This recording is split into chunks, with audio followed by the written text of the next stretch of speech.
Right, let's jump into another deep dive. Today, things are going to get a little dark. Oh, Yeah, we're talking about the dark side of social media, you know, how it can be used to spread disinformation, maybe even fuel some real-world violence. And of course, the impact it can have on, well, on all of us, but especially on mental health. right. So to really dig into all of this, we're going to be focusing on this YouTube video from ABC News in depth. It's called, let me see, it's called The Deadly Consequences of Social Media. Pretty intense title. Yeah, it Yeah. sounds like they're not holding back. No, not at all. And the stories in it, some of them are, well, they're pretty unsettling, Hmm. but they're important. They're things we need to be talking about. I think it's really valuable to hear from people who've been directly impacted by this stuff. Yeah. Not just talking about it in theory, but seeing the real world consequences. Exactly. And that's what this video does so well. It brings in those personal stories, those firsthand accounts that really hit home. So they start off with this really gripping story from England. It's about an attack on a mosque, the Southport Mosque. Imagine this.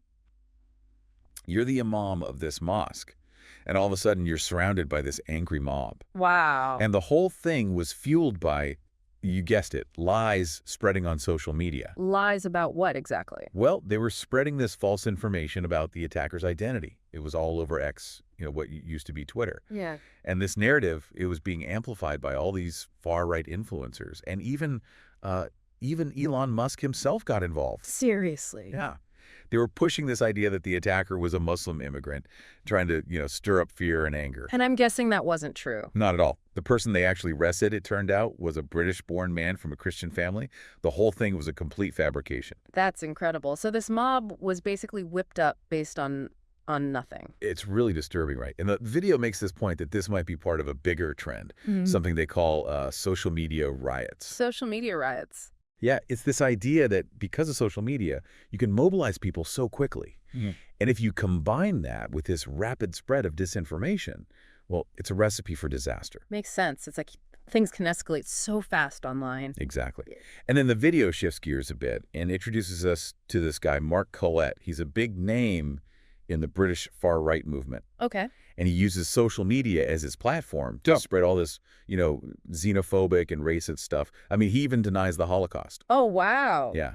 He said some really chilling things. Like, he actually said that diversity is a hate crime against white people. That's pretty extreme. It is. And it shows how dangerous these online spaces can become. And the video, it connects this guy, Colette, back to the Southport riots. How so? Well, they tell the story about Navid Makar. He was a migration lawyer. And this guy, Colette, had actually targeted him online, spreading all this hate speech about him. Yeah, it got so bad that Makar had to flee his home with his family because of threats. He was literally driven out of his home because of something that started online. That's terrifying. I mean, it really shows you how quickly things can escalate from, hateful words to actual real-world danger. Absolutely. Right. And that's the scary part about all of this, right?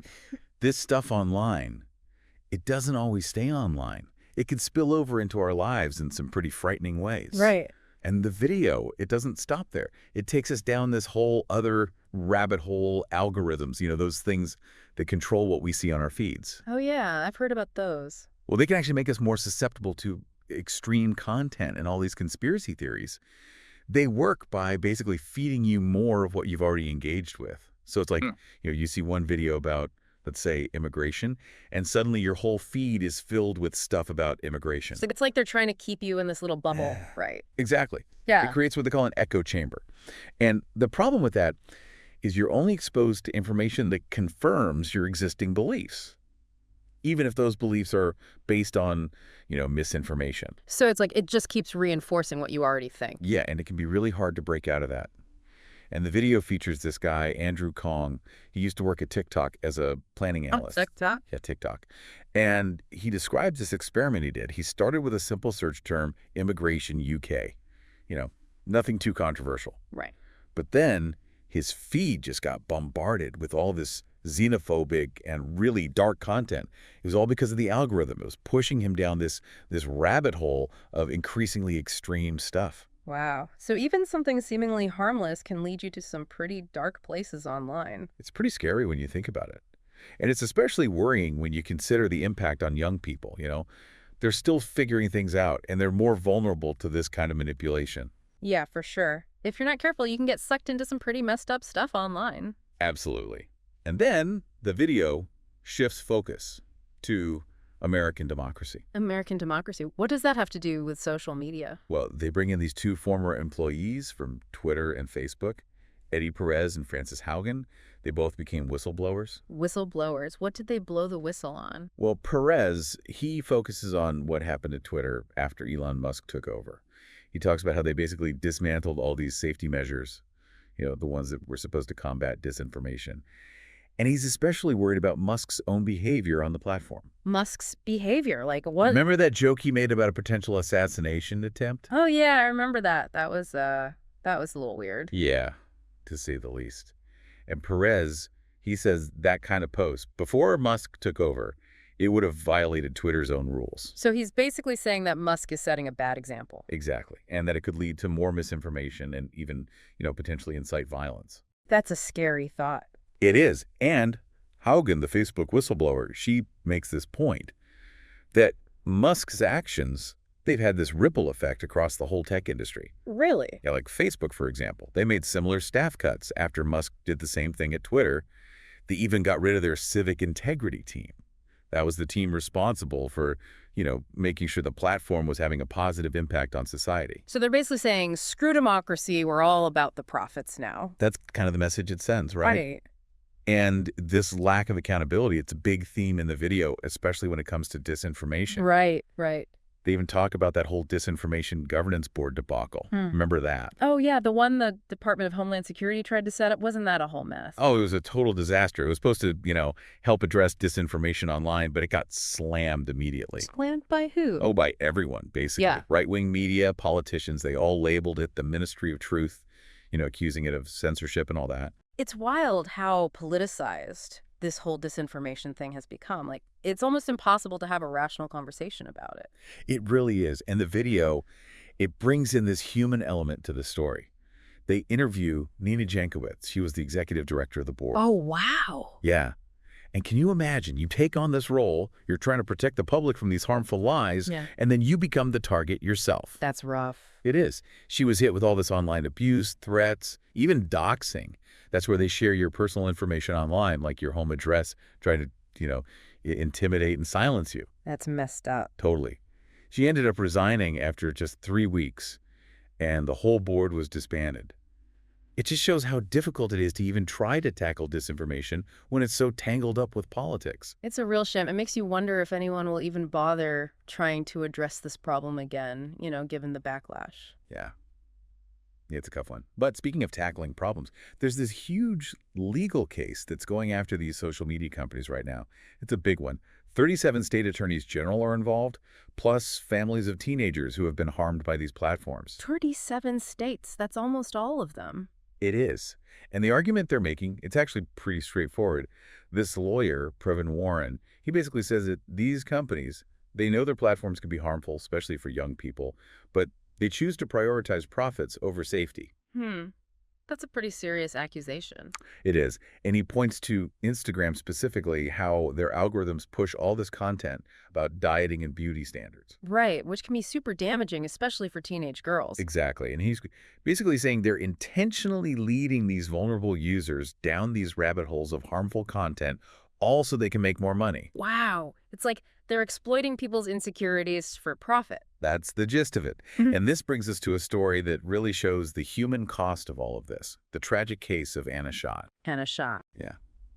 She was an 18-year-old from Colorado, and she died by suicide. Her mother is part of this lawsuit, and she claims that social media, specifically TikTok, played a role in her daughter's death. Oh, that's awful. It is. And her story, it really brings together all the things we've been talking about, the addictive nature of these platforms, the power of these algorithms, the potential for harm, and the need for these companies to be held accountable. Yeah, it sounds like a really powerful story. It's a reminder that behind all the data and algorithms, there are real people whose lives are being impacted, sometimes in really devastating ways. So we've been talking about this dark side of social media, all the ways it can be used to spread hate and all that, even how these algorithms can kind of manipulate us. But what can we actually do about it? The video, it actually talks about some of the things that are happening right now to try to hold these tech giants accountable. Yeah, I mean, it's easy to feel like these companies are just, too big, too powerful. Right, like how do you even begin to challenge them? Exactly. But it sounds like there are some legal battles going on that could actually make a difference. Yeah, they talk about that lawsuit we mentioned earlier, the one with all the state attorneys general and the families of those teenagers. That one's a big deal. They're really going after these companies' whole business model, Yeah. saying these platforms are designed to be addictive and harmful, especially for young people. Hmm. I can see how that would be a problem, especially for kids who are still developing and like figuring out who they are. Totally. And what's really powerful about this lawsuit is, the human element. A lot of the people involved are parents who have lost their kids to suicide, and they believe that social media played a role in that. Oh, wow. Yeah, they're sharing these heartbreaking stories, these really personal experiences that put a face to this whole issue. It's one thing to talk about like algorithms and data, but it's another thing entirely to hear from actual people who have been devastated by this stuff. Exactly. It makes it real. Huh. It shows the real world consequences of these technologies, Hmm. the lives that are affected, the futures that are lost. It's not just some abstract debate anymore. No, definitely not. And then there are the whistleblowers, right? People like Francis Haugen and that other guy, Turo Bajar. Right, Bajar. They both risk their careers to expose what was going on inside these companies. I mean, that takes guts, right? To stand up to those kinds of powers. It does. And what Mm. they did is so important because they give us this inside look. Mhm. They show us how these companies operate, the decisions they make, how they often prioritize profit over safety.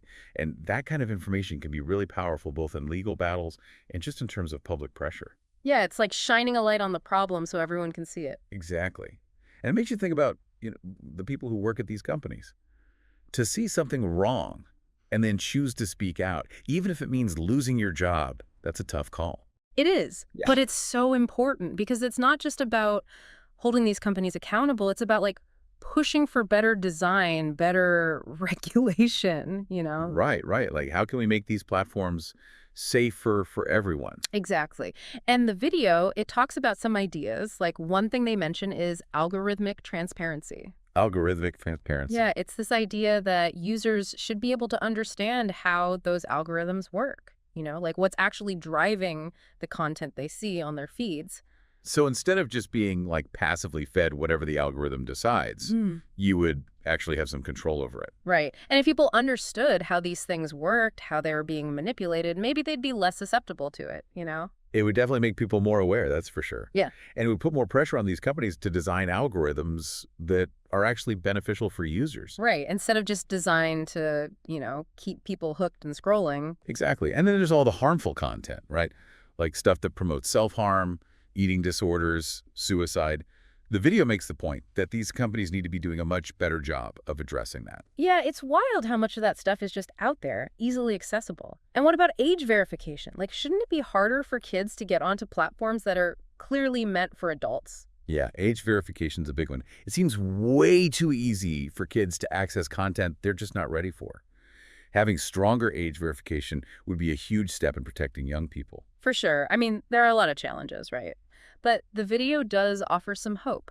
The fact that these issues are being talked about more openly, the legal battles, the whistleblowers, it suggests that maybe, just maybe, change is possible. It's definitely a long road. But the more people understand the risks, the more likely we are to see some real progress. Now, there's one more story from the video we need to discuss, and it's a tough one. It's about Anna Schott, the teenager from Colorado who died by suicide. Right, her story, it really pulls together everything we've been talking about. The addictive nature of these platforms, the algorithms, the harmful content, the lack of accountability, the human cost. It's a stark reminder that this is serious stuff. It is, and her story is so powerful. It really highlights, the devastating consequences that can happen when these things intersect with someone who's struggling with their mental health. We're going to explore Anna's story in more detail in the next part of our deep dive. It's a story that deserves our attention. So we've been talking about this dark side of social media, and now it's time to really dive into Anna Schott's story. The teenager from Colorado who took her own life. It's just such a powerful reminder that these platforms, they can have some really serious consequences, and that things need to change. Yeah, it's a heartbreaking story. The video, it shows Anna as this bright young woman, a talented horseback rider she was, loved by her friends, her family. Hmm. But she also had these struggles, right, with anxiety, depression, and her mom, she claims in her lawsuit that social media, TikTok specifically, that it made those struggles so much worse.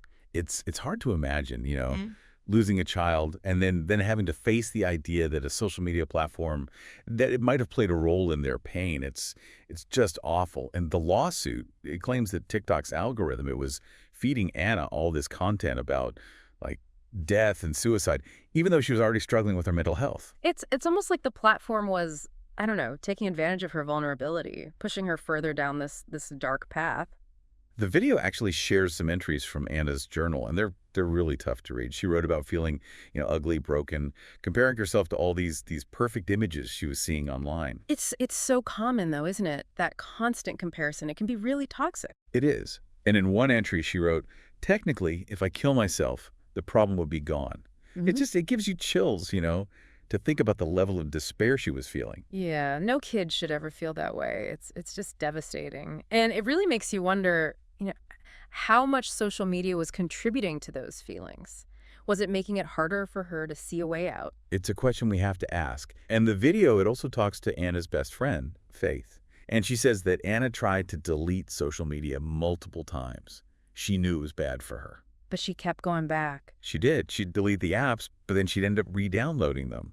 It just shows how addictive these platforms can be, even when you know they're hurting you. It's like they're designed to keep you hooked. The more time you spend scrolling, clicking, liking, the more data they collect, the more money they make. And sometimes it feels like the well-being of the users, it's almost an afterthought. It's a scary thought, for sure. And Anna's story, it really brings that home, doesn't it? The consequences, they can be so real, so tragic. They can. It's a wake-up call, I think, for all of us. I agree. And the good news is there are people fighting back. Her mom's lawsuit, the other legal battles we talked about, the whistleblowers, they're all pushing for change. They want these companies to take responsibility to create platforms that are safer, that put people before profits. It's a fight worth having. It is. It's about creating a digital world that's healthier, Yeah. more humane. And Anna's story, it's a reminder that the stakes, they couldn't be higher. This deep dive, it's been pretty heavy, but it's also been important, I think. It has. We've seen how social media, it can spread disinformation, it can fuel violence, it can mess with our minds, our emotions. It can even play a role in mental health struggles. But it's not all doom and gloom. No, definitely Yeah. not. There's hope. There's this growing awareness of the problem. People are starting to demand better. Right. And that's where we all come in, right? We need to keep the pressure on these companies. We need to keep talking about these issues. We can all make a difference in our own lives and in the digital world. So, as you keep scrolling, keep clicking, just remember what we've talked about today. Be mindful of the risks.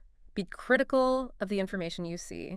And remember that these algorithms, they're not always your friend. It's about being aware, Yeah. right? And about making conscious choices. And most importantly, remember the human stories behind all of this. Anna's story, it's a tragic reminder that these issues, they're not just abstract ideas, they have real-world consequences. And we all have a role to play in making the digital world a safer, healthier place. Well said. Thanks for joining us for this deep dive. It's been intense, but I think it's been worth it. And hopefully you've learned something along the way. Until next time, stay curious, stay critical, and stay safe out there in the digital world.